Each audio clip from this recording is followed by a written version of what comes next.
اشفاق احمد اکثر کہا کرتے تھے کہ آدمی عورت سے محبت کرتا ہے جبکہ عورت اپنی اولاد سے محبت کرتی ہے۔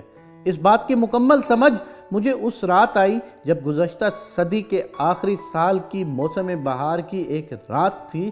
میری شادی ہوئے تقریباً 2 سال ہو گئے تھے اور بڑا بیٹا قریب 1 برس کا ہو گیا تھا۔ اس رات کمرے میں 3 لوگ تھے، میں، میرا بیٹا اور اس کی والدہ۔ 3 میں سے 2 لوگوں کو بخار تھا، مجھے کوئی 104 درجہ اور میرے بیٹے کو 101 درجہ۔ اگرچہ میری حالت میرے بیٹے سے کہیں زیادہ خراب تھی، تاہم میں نے یہ محسوس کیا کہ جیسے کمرے میں صرف 2 ہی لوگ ہیں، میرا بیٹا اور اس کی والدہ۔ بری طرح نظر انداز کیے جانے کے احساس نے میرے خیالات کو زیر و زبر تو بہت کیا، لیکن ادراک کے گھوڑے دوڑانے پر عقدہ یہی کھلا کہ عورت نام ہے اس ہستی کا کہ جب اس کو ممتا دیت کر دی جائے تو اس کو پھر اپنی اولاد کے سوا کچھ دکھائی نہیں دیتا، حتیٰ کہ اپنا شوہر بھی، اور خاص طور پر جب اس کی اولاد کسی مشکل میں ہو۔ اس نتیجے کے ساتھ ہی ایک نتیجہ اور بھی نکالا میں نے، اور وہ یہ کہ اگر میرے بیٹے کے درد کا درمان اس کی والدہ کی آغوش ہے تو یقیناً میرا علاج میری ماں کی آغوش ہوگی۔ اس خیال کا آنا تھا کہ میں بستر سے اٹھا اور ماں جی کے کمرے کی طرف چل پڑا۔ رات کے 2 بجے تھے، پر جو ہی میں نے ان کے کمرے کا دروازہ کھولا وہ فوراً اٹھ کر بیٹھ گئی جیسے میرا ہی انتظار کر رہی ہوں۔ پھر کیا تھا، بالکل 1 سال کے بچے کی طرح گود میں لے لیا اور توجہ اور محبت کی اتنی ہیوی ڈوز سے میری آغوش تھراپی کی کہ میں صبح تک بالکل بھلا چنگا ہو گیا۔ پھر تو جیسے میں نے اصول ہی بنا لیا کہ جب کبھی کسی چھوٹے بڑے مسئلے یا بیماری کا شکار ہوتا تو کسی حکیم یا ڈاکٹر کے پاس جانے کی بجائے سیدھا مرکزی ممتا شفا خانے برائے توجہ اور علاج میں پہنچ جاتا۔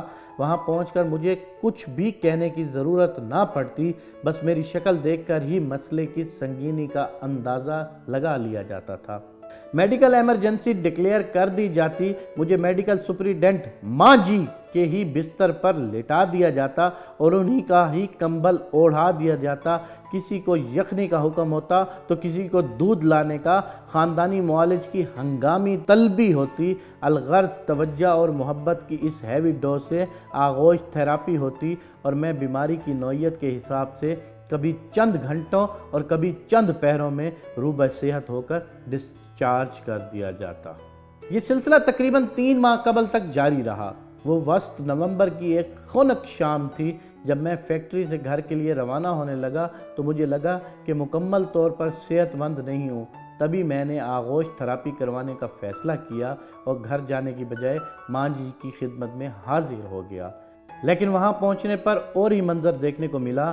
ماں جی کی اپنی حالت کافی ناگفتہ بے تھی۔ پچھلے کئی روز سے پھیپھڑوں کے عارضے کے باعث بخار اور درد کا دور چل رہا تھا۔